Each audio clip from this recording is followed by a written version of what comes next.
Hi, boys and girls. Have you noticed something here? There's a lot of green going on because tomorrow, March 17th, is St. Patrick's Day, and many people like to celebrate that day. Now, I'm wearing my green, and my house has some decorations for St. Patrick's Day, and tomorrow we'll have a special dinner. We'll have some corned beef and cabbage and potatoes and carrots, and then for dessert, I have some shamrock cookies. They're in the shape of a shamrock. That'll be fun. We've all heard about our magical little leprechauns that I brought with me and our shamrocks. I have one here on the table, a sparkly one. Those all come out at St. Patrick's Day in March so that we can celebrate. Now, we always hear about these little leprechauns looking for their pot of gold at the end of the rainbow, and we all would love to find that, but they make sure that we cannot. Now, today I brought a book. My grandparents came from Ireland, and so we always have a family celebration. But you know what? All of us can have a little bit of Ireland in us for St. Patrick's Day. But the book that I brought today is about St. Patrick, who he is, and why this day is so special.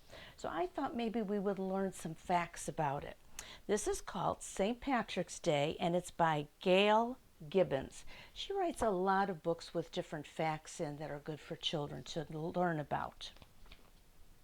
St. Patrick's Day is celebrated each year on March 17th. Never changes, always the 17th. The holiday is celebrated by the Irish and other people in many parts of the world.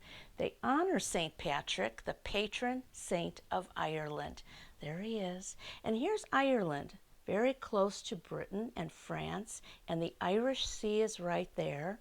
This is what their flag looks like. You know what our flag looks like when we say Pledge of Allegiance to it. And there's lots of green going on in that picture too. Now, St. Patrick lived many years ago. He was born in Britain around the year 380. That is a really long time ago. There is no one that you know that was living then. It's much too long ago. And he was raised in a Christian family, and his parents didn't name him Patrick. Some people believe that his name was Maewyn when he was born and a little boy. While he was a little boy, he was kidnapped and brought to Ireland, where he was made a slave, and his captors forced him to herd the sheep. See all the sheep out there? So herding them, he had to gather them and bring them in. He prayed that God would help him so that he could go back home. 6 years later, he escaped. You know how he escaped? On a ship. There were no airplanes. He escaped on a ship. And after finally arriving back in Britain, he lived very quietly. He thought, he prayed, and he realized what he wanted to do. He had dreams of returning to Ireland because he wanted to teach the people about God. There he is. You see him praying? He went to France to study religion. Remember where we saw it on our map? In the year 432, the head of the Catholic Church, that's our Pope, named him Patricius, the Latin name for Patrick, and he became a priest, and then he became a bishop. At last, Bishop Patrick's dreams were coming true. He sailed back to Ireland and began preaching. He built churches and schools all over the country, and people noticed his kind ways and they trusted him. There he is. See the people all looking up to him? They knew he was kind and he was doing wonderful things for them. Bishop Patrick spent the rest of his life caring for the Irish people.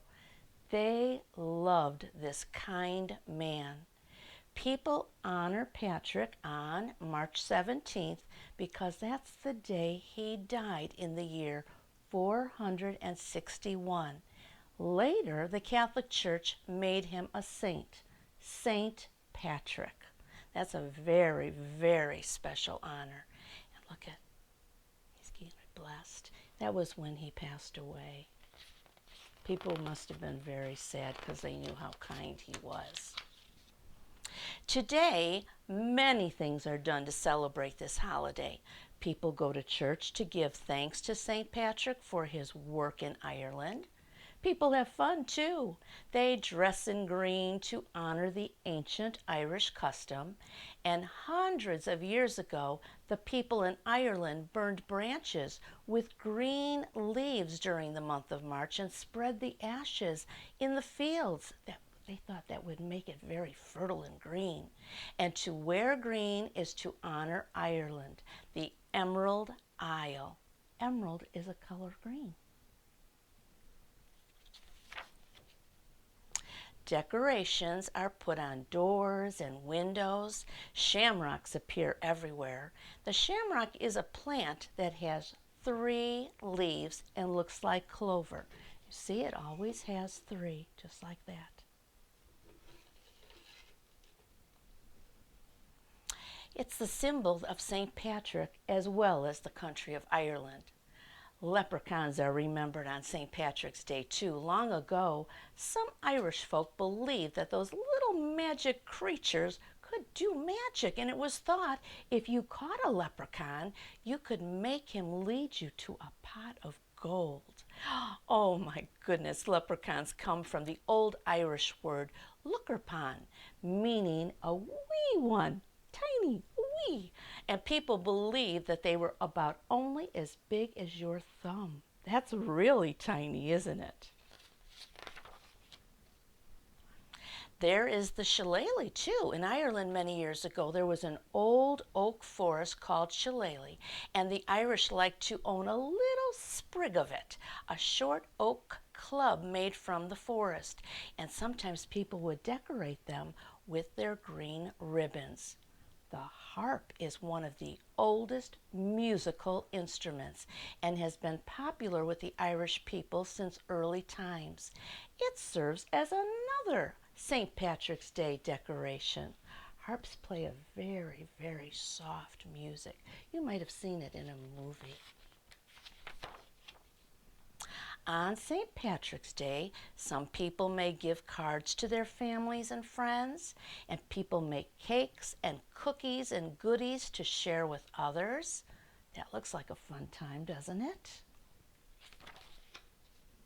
Some people give flowers, others wear green carnations or pin shamrocks to their clothes to celebrate the holiday. There may even be a St. Patrick's Day play. Look at, they're all dressed in green, doing a little play, I bet, about St. Patrick and the leprechauns. Some families and friends have quiet times together in remembrance of St. Patrick. Other times there are meals to share. St. Patrick's Day parties are given too. It's fun to sing Irish songs and dance Irish jigs. Maybe you have seen some of the children who do Irish dancing, and even play games.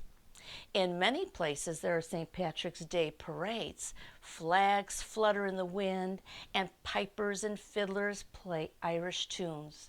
There are green hats, people in costumes, green banners, lots of, what's that color? Green, that's for sure. The first time St. Patrick's Day was celebrated in the United States was 1737, and it was in Boston. Each year, the Irish and many other people love to celebrate St. Patrick's Day. For many people, it's a day of worship and for celebration. And if you're not Irish, oh my goodness, you always can feel a little bit Irish. There are a lot of legends about St. Patrick. Legends, boys and girls, are stories that we can't prove if they're true or not. St. Patrick and the snakes. It is said that St. Patrick got rid of all the snakes in Ireland. He was beating his drum. He frightened them into the sea. And today, there are no snakes in Ireland. And then there was a legend about St. Patrick and the poison. Some people say that a wizard tried to kill him with some poison in his drink. But St. Patrick quietly turned it into ice and tossed it right out of his cup.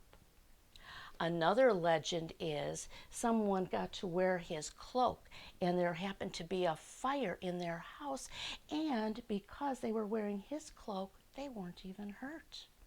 And then there's the legend of the Shamrock. St. Patrick used the shamrock to explain to people the Holy Trinity. He used it to show the Father, the Son, and the Holy Spirit. We don't know if that's true that he taught it that way, but it certainly makes sense, doesn't it?